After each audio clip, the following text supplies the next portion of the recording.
On our first set, we're going to be on top of the box. We have both feet up on the box. The higher the box, the harder it's going to be. We don't want to get too terribly high, so something that's probably about up to like your mid-calf would be about appropriate.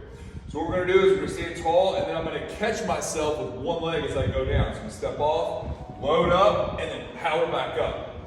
Catch, power back up. Catch, drop in, decelerate, and then push back up here. So I'm going to do 6 to 8 on each leg. Eventually I can actually hold a weight. It's obviously going to make it more challenging. We want to work on the muscle absorbing that force and pop it back up. Don't lose your balance like I just did, obviously. Okay? Absorb and redirect. That's what our goal is. Keep those arms still, 6 to 8 each side, then we're heading over. Next, we're going to be in our 45-degree hyper. We're going to do a single leg hinge here. So I'm going to pull one foot out. I make sure that with my remaining foot, I push my big toe to the ground. I don't want to lift the toe like that. Push the big toe in, put the heel back. I've got a slight bend in my knee. We don't want it to be locked out. I want just a slight bend. I'm going to be up at 45. Rotate that pelvis, and then scoop back up. Rotate the pelvis, get long in the glute and hamstring, scoop back up. Long big stretch here, scoop back up. Notice two things, how I'm not bending my spine, slinging with my spine, and I'm also not coming up to where I'm way up right here and off the bench. We want to make sure that our upright position is at 45 degrees. It's called a 45-degree hyper for a reason. So we'll get 8 to 10 on this as well. So we're supersetting our step downs and the single leg 45 degree. We've got 8 to 10 here.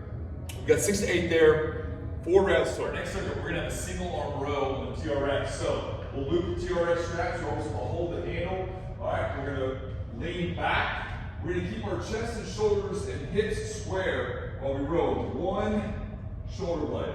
When we get extended, if we open up a little bit with the chest, that's fine. We're trying to keep the hips still, and we have one row, one arm row. If we walk forward, it'll make it a little bit more challenging. If we walk backward, it makes it a little bit easier.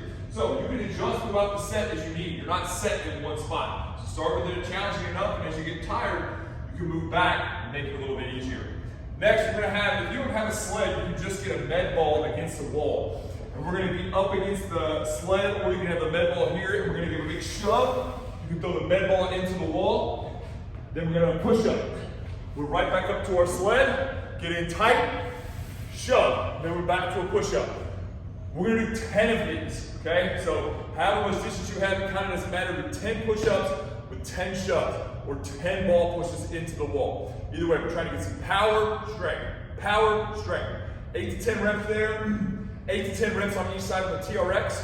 We'll bounce back and forth between those two. You don't have to rest a whole lot between these. Let your heart rate come back down a little bit. Minute and a half is plenty fine.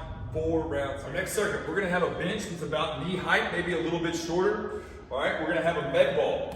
We're going to step up onto the bench, turn towards, then we'll step back down, and then turn towards the down leg. So you're always turning towards that front leg, up, and then down. Up, and then down. It's a little curtsy lunge down low, step up, step down. So we're moving laterally, going up and down, rotating towards that front leg each time. We're going to do 8 on each side. That heart rate's going to be really high when we come down from there. So you can catch your breath for a second. Then we're going to go to a simple high-low pull. You can sit on the ground, that's fine. If you have a seat, that's fine too. Row down, pull the shoulder blades together. Let the shoulder blades go. Rip down, slow eccentric on the way up. Rip down, squeeze the shoulder blades together, pause. Feel those shoulder blades protract, spread apart from one another as you let the cable back up. We have 10 to 12 reps there. Then we're going to get in the TRX with our feet. So, quick review on that. You sit down or lay down, put your right foot in the left stirrup, put your left foot in the right stirrup, crossing them over. Then we flip over to our knees. Don't try to be up at that point. You'll swing around all over the place and you'll lose your feet. Go down to your knees, get yourself set. We're in the up position. We're going to make a giant circle with our feet and knees together, and then pause in the extended position. Then a giant circle in the other direction. Pause, big circle. We call these around the world. We're going to make 5 each direction. Notice how I stop in the back each rep. Kill that momentum. core to generate the initial movement and to stop you and slow yourself down. We'll do 5 each side there. So we have 8 each side, stepping up and down. Remember, we're moving laterally there. Keep your feet pointing forward, but you move left to right. 10 to 12, sitting on the floor or on a bench, pulling high to low. And then we have 5 each direction, alternating those directions, losing the momentum in the back on the TRX around the world. 4 rounds. The last circuit, we're going to be up on an elevated box, cable low. If I have my left foot down on the box as my working leg, I'm going to hold with my right hand, and I'm just going to perform a hinge.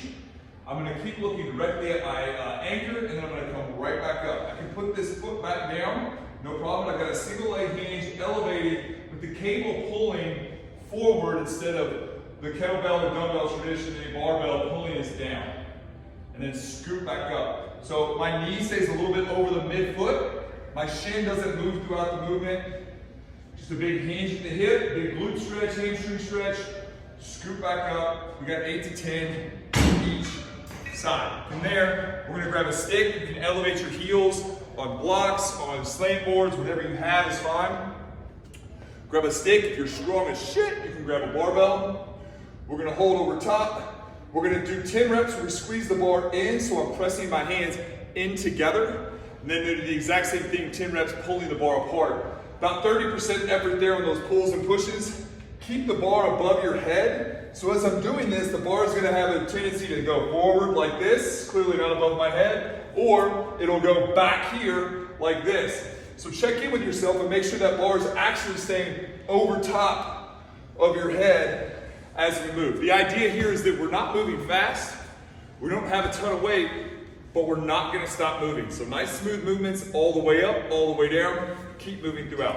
We're gonna do 4, so we have 10 pushing and 10 pulling. That's 20 total reps. We're gonna do 10 on each side. On the hinge there, we have 4 total rounds of that, and that finishes the workout. So thanks for jumping in with us. If you got questions, shoot them below, shoot them to us in a direct message, an email, whatever. Come jump in with us in person. We appreciate you very much. Have a great workout.